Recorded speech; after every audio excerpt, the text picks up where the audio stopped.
Okay, our next speakers are a double act. We have Ellie Tonks and Dr. Rebecca Goode, who Jen referenced in her presentation. Ellie Tonks is currently the team leader for the Animal Management Unit at the City of Port Phillip Council. Ellie has been with the City of Port Phillip for 1.5 years, and her career started off with vet nursing, which then led into work with the SPCA, farming industry, and a local council in Hastings, New Zealand. Ellie has experience in animal management in both New Zealand and in Melbourne, and has a great passion for animal health, behaviour, welfare, and promoting responsible pet ownership. Ellie is joined by Dr. Rebecca Goode, who is a vet in private practice in Melbourne and a graduate of the University of Florida's Master's Program in Shelter Medicine. Her area of interest is in pre-shelter programming, so upstream programs to provide vet support and access to care to the community and to prevent animal surrender. So Ellie Tonks and Dr. Rebecca Goode, I'll welcome you up to the lectern now to discuss working together to get the job done, an innovative approach to animal health in the City of Port Phillip.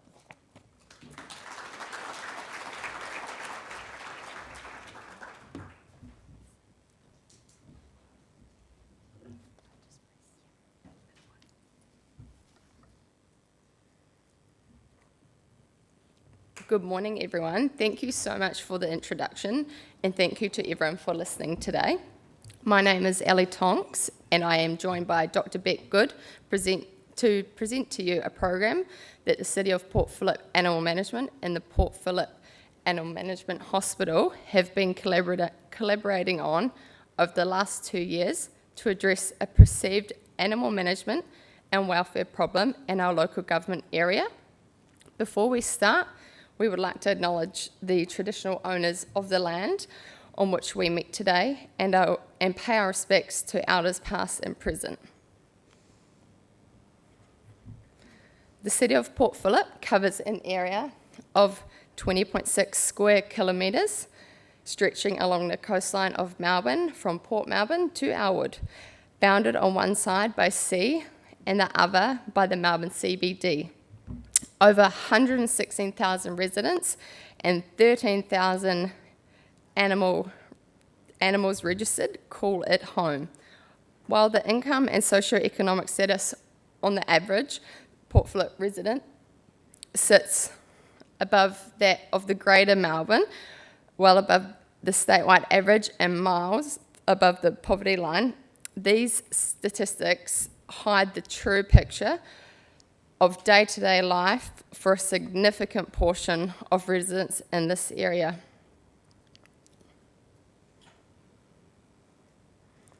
There is a vast divide between the private homeowners in Port Phillip and the 6.9% of the community inhabiting the 4,205 social housing units in this area.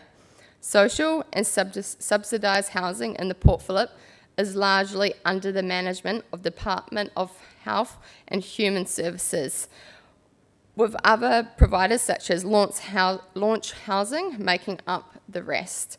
Most of this housing is high-density towers, with the remainder being medium-density apartment complexes. Pets have always been owned in these housing units, both with and without landlord consent. However, prior to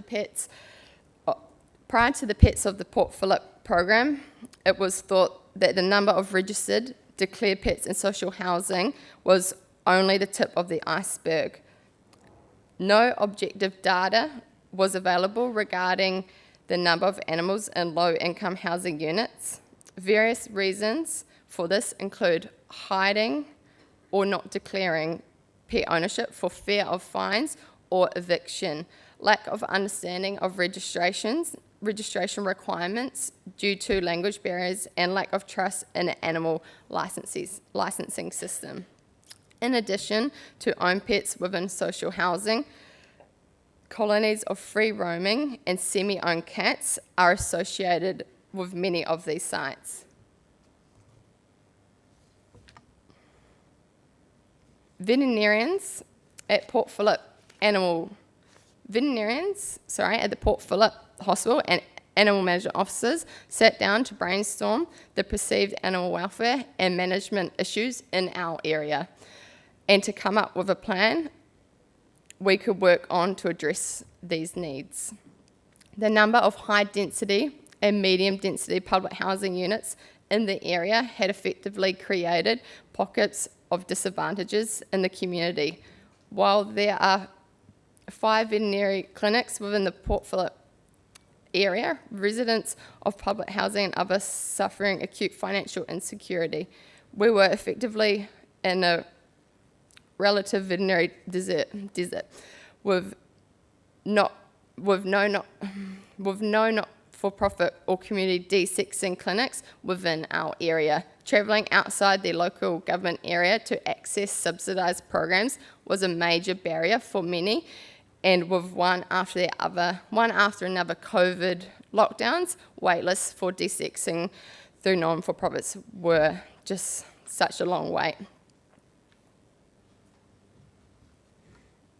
The consultation process narrowed the problem list to 6 defined areas that we wanted to address.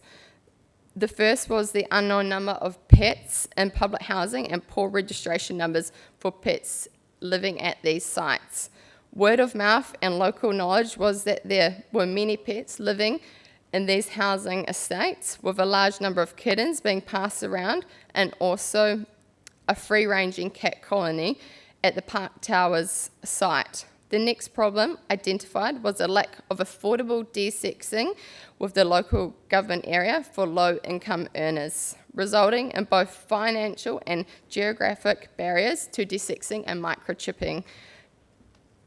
COVID had amplified this lack of availability of subsidised desexing services, with not-for-profits in other areas having major procedural backlogs. Additional barriers to registration and desexing were identified as cultural and language, with animal management officers reporting difficulty engaging with certain cultural groups, largely within our public housing sites.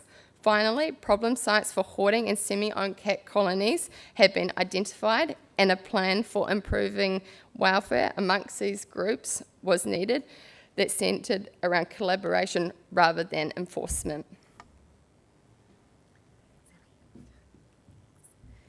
Thanks, Ellie.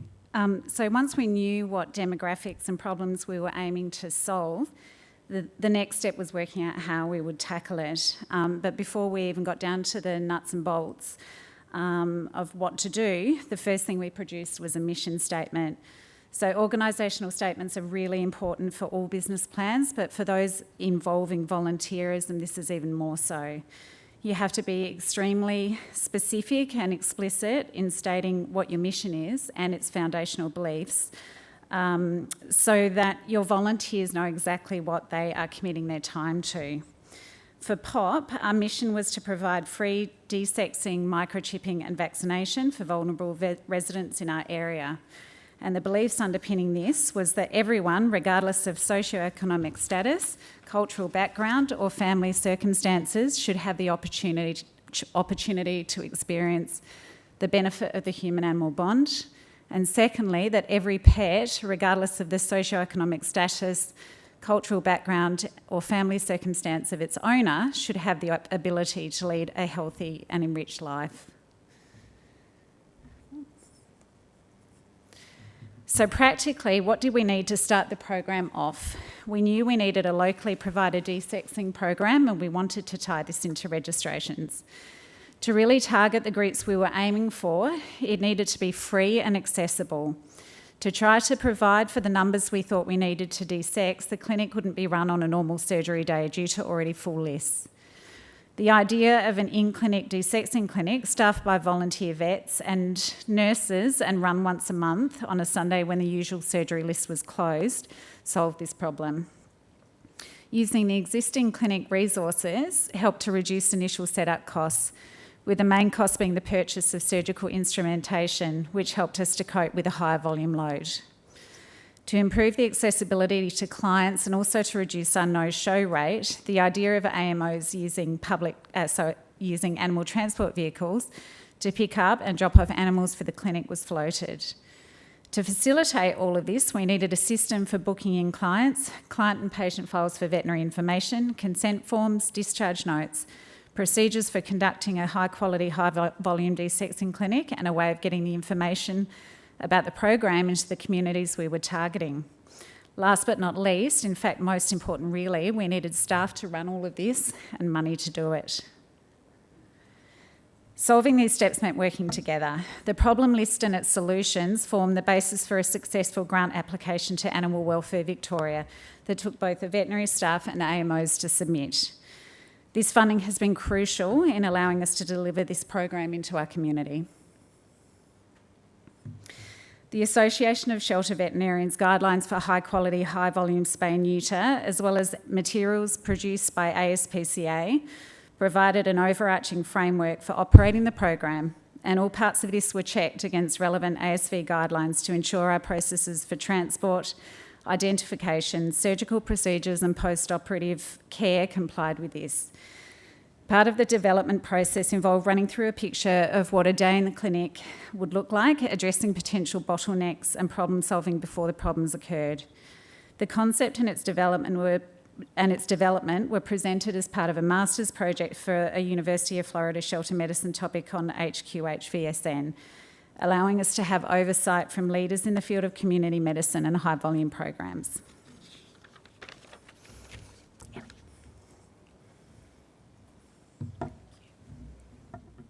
Once the program concept and delivery had been finished and funding secured, the next step was community engagement.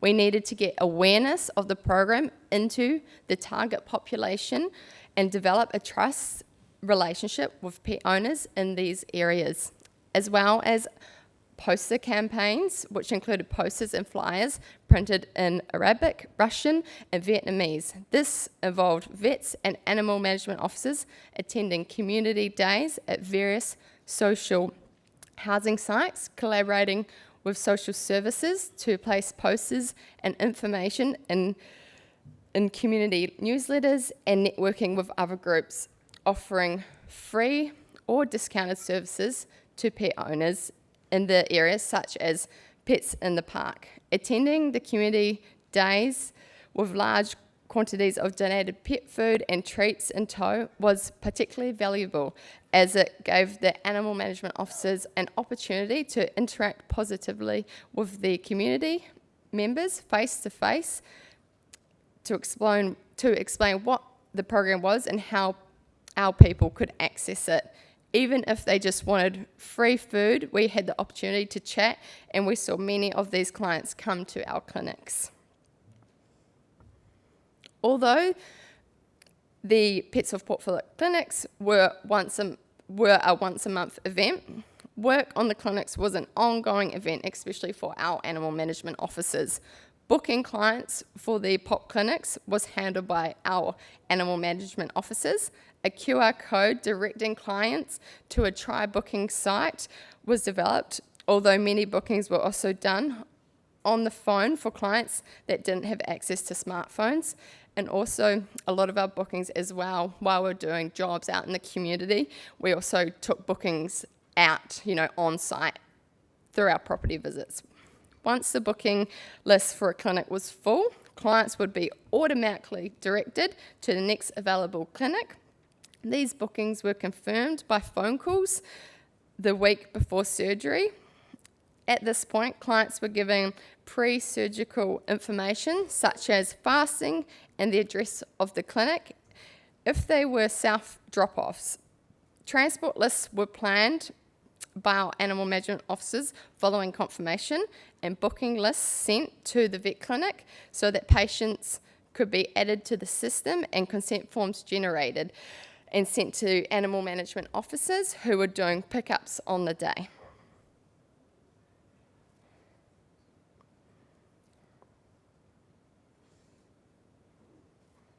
So what does a day in the clinic actually look like?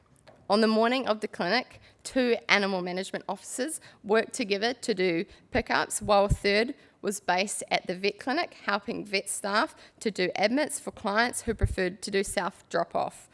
Each patient had a clipboard which was numbered and had numbers with clips designed to be attached to cages or collars or leads to track patients to make them easily identified.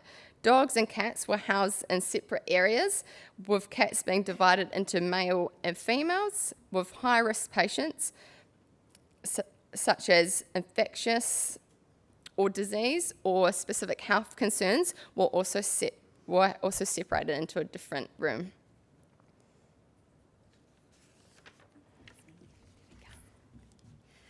So each patient was vet checked, its microchip was scanned, a weight recorded and TPR completed before transferring to the surgical suite. And this is one of our more compliant patients. They weren't all like this. For dogs, we used the same protocol as our regular clinic procedures. For cats, we used a total intramuscular anaesthetic protocol shared by Dr. Anne Enright from Westside Desexing, with supplemental oxygen provided by mask. The protocol was altered for geriatric patients or those in higher risk categories, such as those with heart murmurs. These patients had a pre-medication with acepromazine and opioids, followed by an IV induction and intubation. Other procedures such as microchipping, parasite control and vaccination were administered, and cats were reversed and transferred to a quiet recovery area in their carriers with supervision, and dogs were recovered in hospital pens in a separate area. One staff member was assigned to administration on the day. This task involved updating medical records and producing desexing and vaccination certificates, registering microchips if required, and producing post-operative care notes, Elizabethan collars and medication if required. Once animals had recovered sufficiently and the paperwork was completed, AMOs would contact owners to arrange either self-pickup at the clinic or delivery via transport.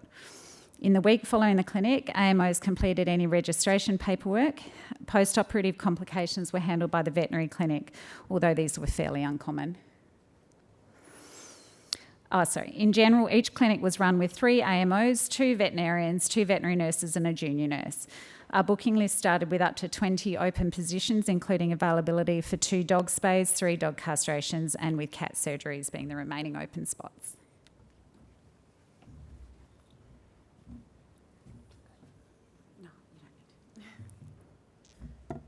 Over the last 2 years, 21 clinics have been run.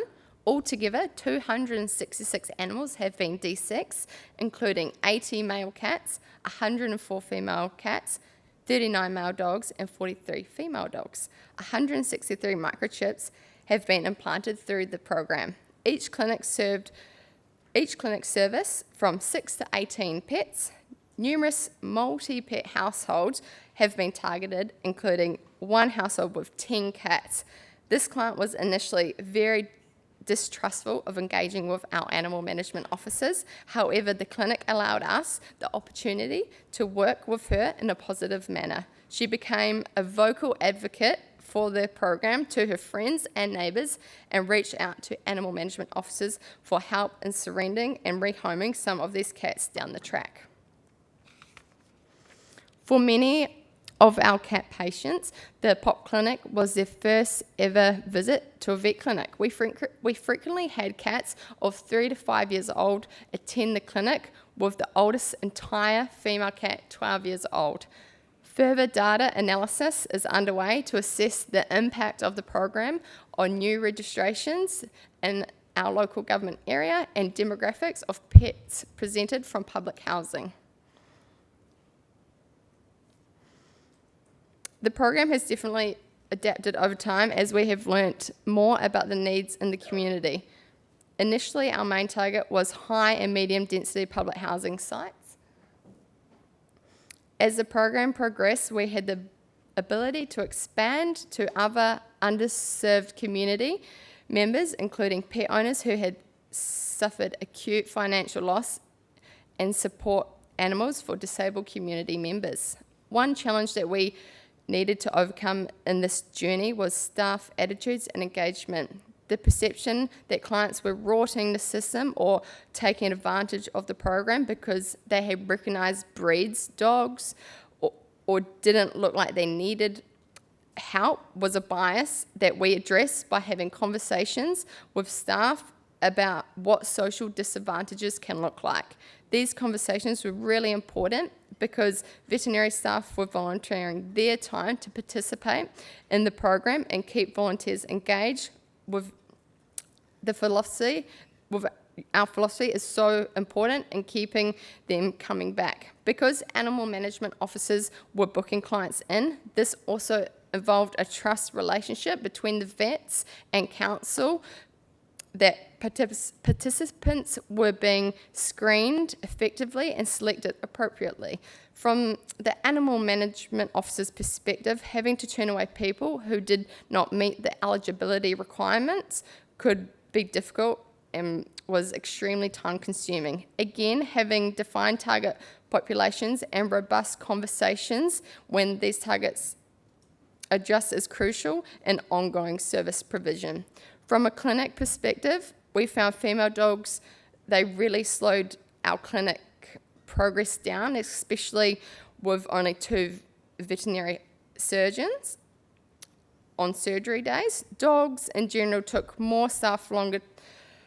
Dogs in general obviously took staff a lot longer time from pre-medication to recovery.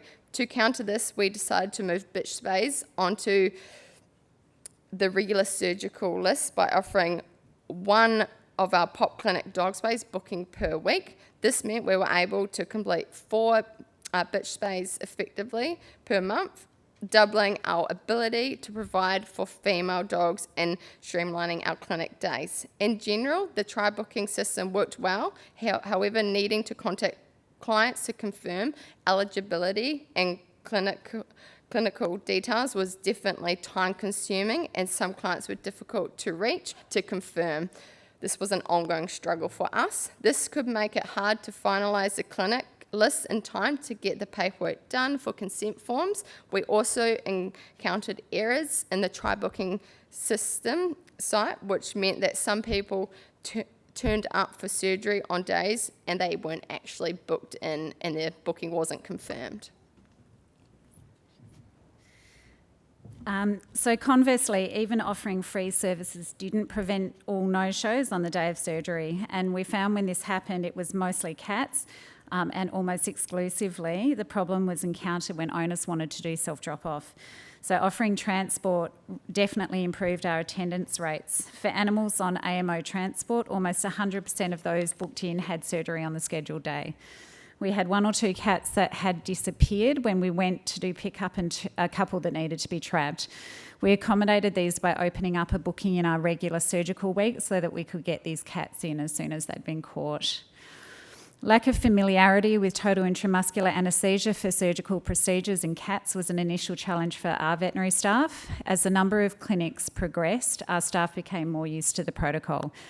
It definitely improved our efficiency, reduced stress of handling for our cat patients, and with patient selection to alter protocols for geriatric and other high-risk groups, we had 0 anaesthetic-related morbidity.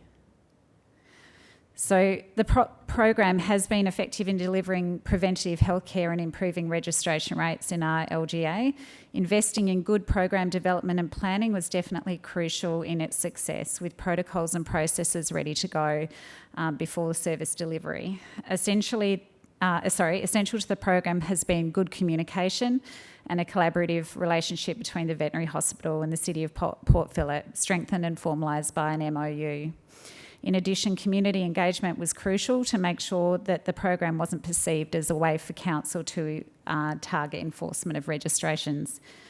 We found word of mouth was our most valuable advertising in some areas, particularly in public housing, with clients from previous clinics recommending friends and neighbours to the program.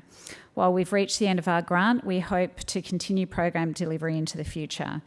Given our animals per clinic were lower than we had allowed for, one option may be to reduce the number of clinics offered and do one every 3 months instead of monthly, so increasing the number of animals served at each clinic.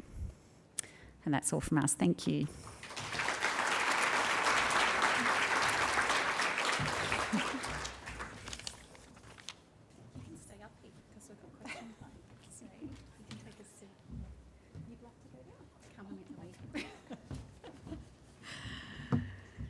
So question time now. So I'll invite all of our speakers from our morning session to come and take a seat at the not at all intimidating panel up the front here.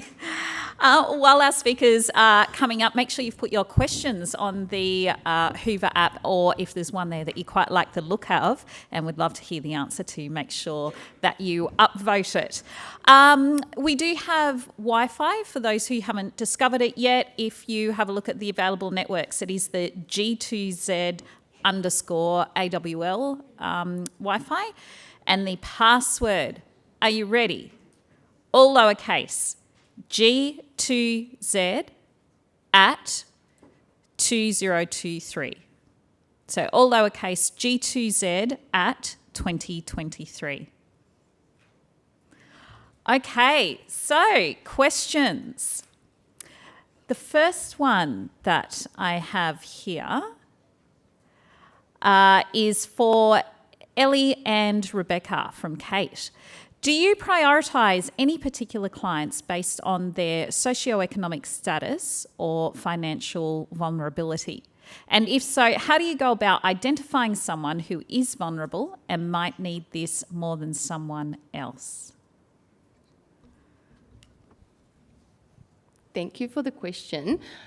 So I guess when we contact one of our residents who's inquired about our free service, we do go through our criteria. So we do ask, are they a pension card holder or a disability card holder? And we do get a photo or the number of that to confirm that that's accurate. Also, if they don't have that verification, if they are going through financial hardship, we will just go through a few questions in depth to understand, what they can't afford and what they need assistance with, just to make sure they are, the right candidate for this program. Thank you, Ellie. Do you have anything to add, Beck? Or? I was just going to say, in our area, because a lot of the public housing is high density, we actually kind of had the ability to screen by address a lot of the time as well, and we had areas that we knew were problem areas, and so that also we use that as a screening tool. In terms of bookings, they were really as first come first serve in terms of the try booking site, but because the AMOs were having conversations with everybody that booked in, if there were patients that for one reason or another needed to get bumped up the list, we actually had the ability to be a bit more subjective in booking in as well. Thank you, Beck. Now, a question for Mike from Sonia. What are the types of programs that are provided to help keep families together? That was a recurrent theme in your presentation, I think a really beautiful way of phrasing what we're all trying to do in what we do. Wow, that's a big question. It is, okay. Well, one day in 2020, I put in 23 programs in one day with no funding. We have a fence repair program, we have a pet deposit program, we have a pet medical fund, we have early education training programs. I'd love to talk about any one of them, and matter of fact, one of my presentations later this week goes through all 23 programs, so come to see that, I guess, and if not, email me and I will send all 23 of them to you. And another part of that, Mike, and this is something I was suddenly wondering when you were discussing your calendar, which made me want to hide under the desk, quite frankly. How do you protect your own health and the health of the people that you work with? I don't. I mean, I've worked hard every day of my life. I think I've found a way to squeeze 25 hours out of a 24-hour day. When I retire, I will focus on that. My employees, on the other hand, work 8-hour shifts. So, I wish I could be better at that answer. If any of y'all have any advice, please let me know, but my calendar probably won't change. You can text Mike with your tips. Yes, thank you. A question for Jennifer from Roz and Leanne. Is PMC support available Australia-wide? I think you mentioned at this stage it's Victoria only, with ambition of increasing that. We're currently just in Victoria, and I had plans, I suppose, very early on to move into different states, but we really need to focus on getting it right where we are. So we're still developing, but we certainly do have that in mind to expand to other states, and we get inquiries from other states. We get inquiries internationally as well for people needing assistance. So it's a huge problem. It's a big gap to fill. And is the criteria for selection, is it means tested? The criteria, so we really rely on Centrelink to have vetted people. So if somebody has a pension card, we ask for evidence of that. And there are occasions, certainly with the cost of living rising, that we have people who are not on a pension. We also have people who are too proud to go on a pension and just live in poverty, and that's their criteria. And so we listen on that one-to-one basis to screen people so we can understand their circumstances. A lot of those type of people who aren't actually on a pension, who can explain their circumstances and their current hardship, want to pay us back. So we have a pay it forward system where we can advance them $1,000 and they will pay us back in turn. And finally, Jen, have you received any grant funding, or how are you funded on a... Well, for years we were just funded through public donations and making what we did available to the public through local media. The local newspapers love what we do. As we've grown, we've had some philanthropy, and we do have grants at the moment from Pet Barn, and we've had Pet Stock also supporting our dental programs. Yeah. Thanks, Jen. A question again for Ellie and Beck, which is, how do you manage animals that arrive with health issues on the day of their surgery?